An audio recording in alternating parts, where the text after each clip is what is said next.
Welcome back to Cityscape. In this episode of Secret People, we will cover Christian D. Larson, an American author and new thought leader known for his prolific work on metaphysics. In the last episode on Daniel Pink, we covered how we are entering the conceptual age, a period that requires humans to evolve and develop more sophisticated work that machine or outsourced labor cannot do. A question that often comes to mind is this: what will some of this new work look like?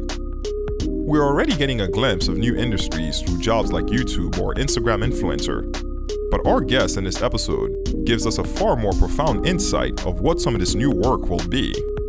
In fact, Christian D. Larson claims that all the technical advancement we have achieved pales in comparison to this new frontier we are about to explore. As always, let's start with a brief background.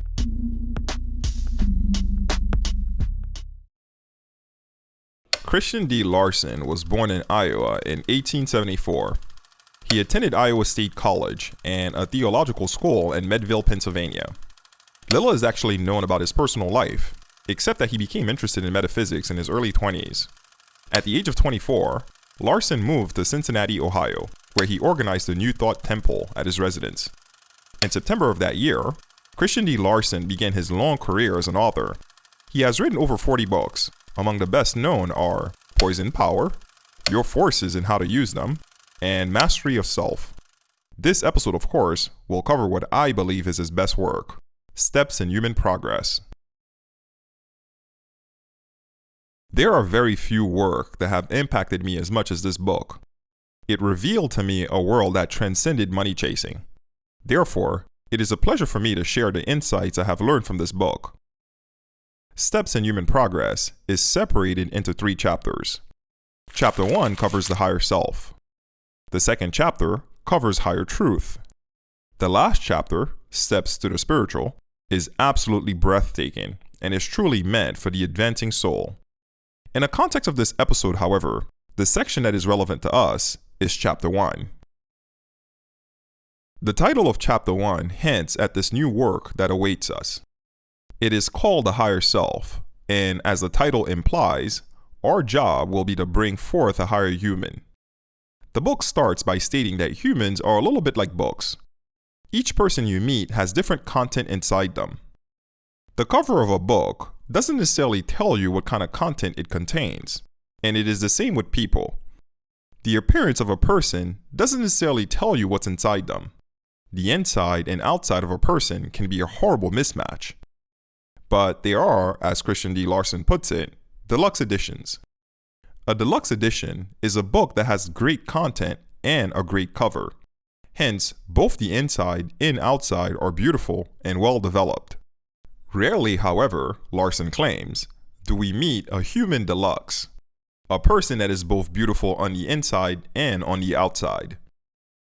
He argues that there is a reason for this: distribution of energy. When a person uses energy to develop their mind, little energy is left to develop their external appearance. Likewise, when a person uses energy to develop their body, little energy is left to develop their mind and spirit. What we are left with, therefore, are incomplete, lopsided humans. In other words, you either get a cake with no filling or a filling with no cake. Larson argues that it doesn't have to be this way. The reason why most humans are only partially developed is because they waste a tremendous amount of their vitality. They waste it on social drama, petty distractions, senseless money chasing, and so on. When a person conserves their energy, Larson argues, there is enough power in the system to develop both their body and mind. By the way, I fully agree with this remark, and it is a realization I've made on my own as well. I actually wrote a PDF booklet on this a few years ago regarding how to conserve power in all your energy centers. Link is in the description for those who are interested. Now, once a person stops dissipating energy in all the countless ways modern living offers, there is a tremendous buildup of power in their system. Power they can then use to develop their body, their mind, and their appearance. Yes, appearance, what people call beauty, can be consciously created, not just genetically inherited. Christian D. Larson discusses how to do this in the book. The future day job of humans, according to Larson, will be to cultivate every aspect of their mind and body to the highest degree they can achieve. Each person will create a deluxe version of themselves. The value they will bring to society is their very uniqueness. This, to me, sounds a lot more appealing than the senseless money-chasing society encourages everyone to do. Now, speaking of money, this new line of work can only become a collective reality when artificial intelligence and robotics take over the repeat work that most humans currently do. In other words, our goal as a collective should be to reach full unemployment. I repeat, our goal as a collective should be to reach full unemployment. How counterintuitive this sounds when compared to people's ceaseless clamoring for jobs. This is also the reason why, although libertarian, I am actually for a universal basic income. Work is not an end in of itself. The end goal is production. If machines can produce wealth and free up humans to do higher things, that should be welcome. Of course, there will always be engineers required to maintain the system, but engineers are highly scalable. Society doesn't need that many of them. I sincerely believe that a well-managed society can free most of its members from the need of daily work to survive. What are your thoughts on this idea? Share them in the comment section. Anyway, Christian D. Larson is not the only person who claims that the development of our inner potential will be the full-time jobs of humans in the future. Eric Hoffer also made a very similar prediction in 1964. Here is a clip of the great philosopher speaking. Now, nothing like this is going to happen in the rest of the country. It's not going to happen in California. We'll see to it that it doesn't happen. But suppose then that we have 20 million unemployed with enough money to live on, and suppose, I assume they'll live well. They'll have enough money to buy things and even to go fishing, see. Mr. Day, anybody who knows what a job means to the American worker, what the role work plays, in the life of the American, the presence of 20 million fairly young Americans, living off the fat of the land without a sense of worth and usefulness, it's catastrophic. It's the most explosive situation that you're going to have. It isn't misery that starts extremism. It isn't misery. It's this sense of lack of the sense of usefulness and lack of sense of worth. You are going to have an explosive situation that you haven't dreamt of. There will be all kinds of extremism. There will be all kinds of intolerances. There will be racial hatred. There will be chauvinism. You will have an explosive situation tailor-made for Hitler. Mr. Day, it isn't the overworked and the underpaid who joined the Birch movement, who joined the white councils in the South, or who joined the Daughters of the American Revolution. We know that there, see. It's people who have enough to eat and have live well there, but they are lacking the sense of usefulness and of worth. And I think that an American worker, see, forced deprived of what has given him, this self-respect, the confidence, the joy of life there, he's going to be a tremendously explosive thing. Now, it's the fantastic nature of man that exactly this situation, which could have such apocalyptic, consequences, is also a situation ideal for something else. Now, let me tell you.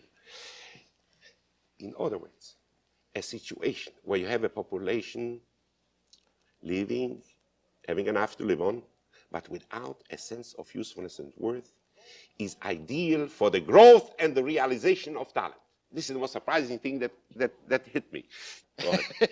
In our last conversation, you said that the ordinary man is lumpy with talent. The talent's there, genius is there, but it's wasted. Now you've got this talent, latent talent, in the working man. Now, how are you going to put it into creative purposes? I don't know exactly how it's going to be done, but I'm groping myself. I'm not a man of affairs. I'm not a man of action. All I have is a tremendous faith in the practicalness of America there, see. We are the only new thing, see. We have a new world here. We are a really new society. The tragedy of the 20th century is that the attempt to create a new society had to be undertaken by backward countries like Russia and China there, and that the new society had to draw its nourishment, from the cesspools of Russian history and Chinese history there, see. We are a practical people. We will have to solve it there, see. Now, my solution so far is far-fetched. It doesn't sound even right there, see. I would like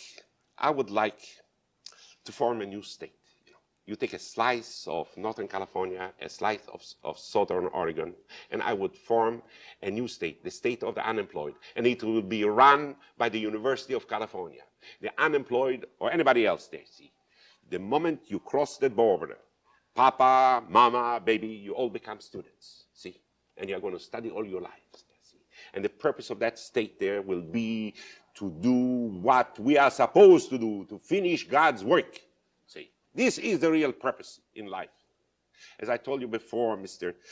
Day, we have been warned all our life not to waste our time, but we are being brought up to waste our lives, and the making of $1 million is as good a way of wasting your life as any. See, I think that our real purpose right now is to become a really efficient society, a society who knows how to realize its human resources. All the other resources must serve just for that purpose. I don't think any society is efficient that knows how to mine ore efficiently or how to exploit lumber efficiently. The only society that is efficient is the one that realizes its human resources, its human potentialities. And this is a good job even for religious people. We are going to finish God's work, Mr. Day. See, that's what we are born for. See, and whether this society as a school is the right solution, I don't know. But we got to put our shoulder to it. There's no use avoiding the problem. You have to hug it. And on the waterfront, when you work on steel, when the big steel comes out, anybody that runs away from that steel is going to get hurt. The thing to do is to get to that big steel, hug it, and you got it. And that's what we have to do. Mr. Hofer, next time I'm going to pursue. Speaking of developing your human potential, one way to do this is to expand your world by traveling. You can expose yourself to new locations by saving cool spots you find on Cityscape. Once you have time, go to that location and get your stamp by checking in. Those of you who want to travel and meet new people should download the Cityscape app. We live in a society where people often measure themselves by money or social accomplishments such as what school they've attended. But is that really progress? No. That is merely playing a game that benefits the few elites who own these institutions. Rather than try to climb someone else's pyramid, focus on yourself. We can create new pyramids, hierarchies that measure individual progress and scales other than money. I think Christian D. Larson has a great point by remarking that your real job is to create a deluxe version of yourself. When you make yourself better, smarter, more attractive, kinder, it's not just you that benefits, but everyone in your life. Remember, people cannot love you for money. That will only attract unreliable friends. The only way to get love is by becoming something lovable. And the only way to do that is by working on yourself. See you next time.